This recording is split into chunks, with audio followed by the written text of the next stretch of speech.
হয়, আজি 2:35 আমি এটা খবৰ পাওঁ যে honourable MP Shri Rakibul Hussain sir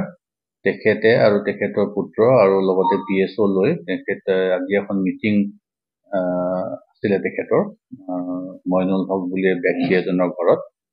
আৰু সেই মিটিংখন এটেণ্ড কৰিব গৈ থাকোঁতে নতুন বজাৰত কিছু দুৰ্বৃত্তই তেওঁক আবদ্ধ কৰি তেওঁৰ লগত অকণমান কনফ্ৰণ্টেশ্যন হয় আৰু পুলিচৰ যিজন কনষ্টেবল আছিলে তেওঁলোকে তেওঁক ধুনীয়াকৈ সুন্দৰভাৱে তেওঁক তাৰ পৰা আঁতৰাই পঠিয়াবলৈ সক্ষম হয় আৰু তেওঁলোকে গৈ পেলাই পিছত মিটিং কৰে আৰু এই সংক্ৰান্তে আমি পুলিচ কনষ্টেবলৰ পৰা এখন এফআইআৰো লৈছোঁ আমি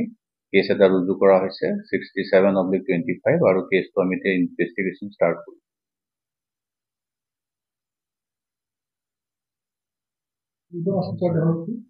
দেহৰক্ষী তেওঁৰ লগত আমাৰ 3জনে দিয়া আছে আজি তেওঁ 2জন লৈ গৈছিলে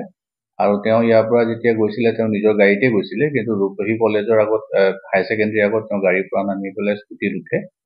আৰু সেই আধা কিলোমিটাৰ যাওঁতেই ঘটনাটো সংঘটিত নাই তেওঁ মোক কৈছিলে আৰু অচিকো কৈছিলে যে মোৰ মিটিং এখন আছে আৰু মিটিঙত আমি চিকিউৰিটি এৰেঞ্জমেণ্ট কৰাও আছিল যিহেতু তেওঁৰ লগত দেহৰক্ষী দিয়াই আছে তেওঁ ইয়াৰ পৰা মিটিং গ্ৰাউণ্ডলৈকে গৈ আছিলে গতিকে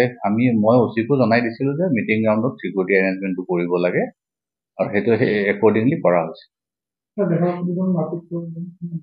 হয় তাতে যেতিয়া দেহৰক্ষী খিনিয়ে তেওঁলোকক তাৰ পৰা আঁতৰাই পঠাবলৈ সক্ষম হ'ল তাৰপিছত তেওঁলোক তাত থাকি গ'ল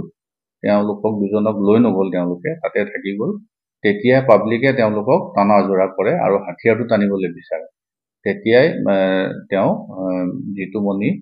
বৰা বুলি যিজন দেহৰক্ষী আছিলে তেওঁ 2 ৰাউণ্ড বেংক ফায়াৰ কৰে যাতে তেওঁ হাথিয়াৰটো নিব নোৱাৰে চেল্ফ ডিফেন্সত